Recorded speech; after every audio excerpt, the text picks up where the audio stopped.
The Little Green Alien, Season 4, Sequel 2. This is an example of a rigid hierarchy, an artificial intelligent agent hierarchy that is very rigid, so it's not changing so fast. Why is it? This example is about managing a power facility. So you have your different devices in your power facility. You have the windmills, for example, here, different windmills. You have different types of windmills with different characteristics, and you have the storage, the power storage device, energy storage devices. That is a physical, reality thing. Then you have a virtual area where you simulate different types of windmills. You simulate the whole park and what it means. The third big area is your prototyping facility, where you create new windmill types based on the experiences, and that has to be managed. And the fourth level is a monitoring and control level. You manage all the park and the weather and how you operate it. So on the highest level you have one top level agent who includes all the other agents and is responsible for the whole overall energy facility here. And then you have one sub-agent here with all the sub-agents who is managing the physical facility. So one agent for each windmill, one agent with sub-agents for the energy storage, and that all together in one hierarchy agent. The next level is an hierarchy agent for all the simulations and the optimizations. So he has agents who operate and manage the simulation, as agents who play a part inside of the simulation.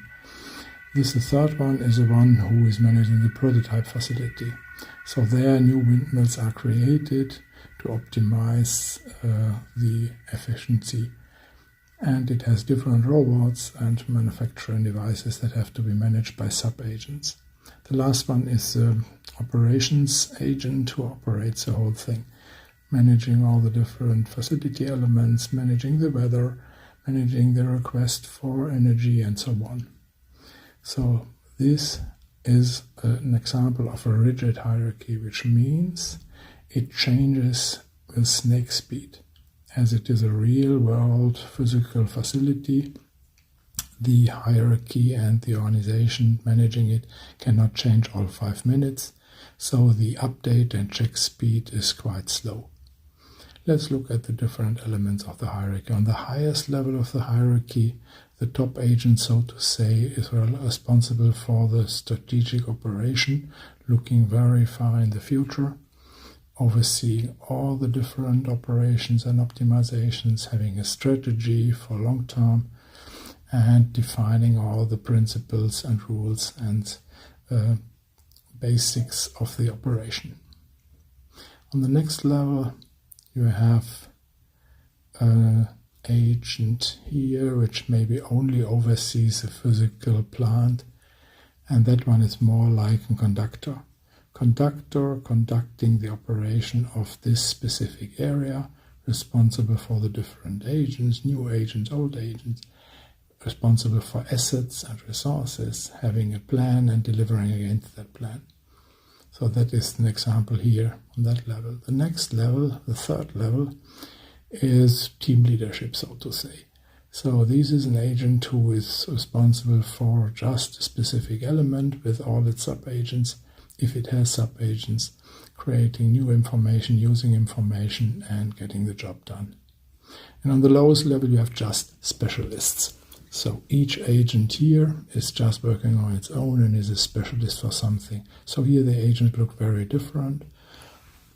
They are just specialized in one thing here, or several things. And this rigid hierarchy or organization is required because, the task is not changing very fast. The physical establishment of an energy facility doesn't change so much. The prototyping facility doesn't change so much. The monitoring devices and approach must be online all the time. So the hierarchy cannot be changed so flexible and must be more rigid. Just as an example for a rigid organization.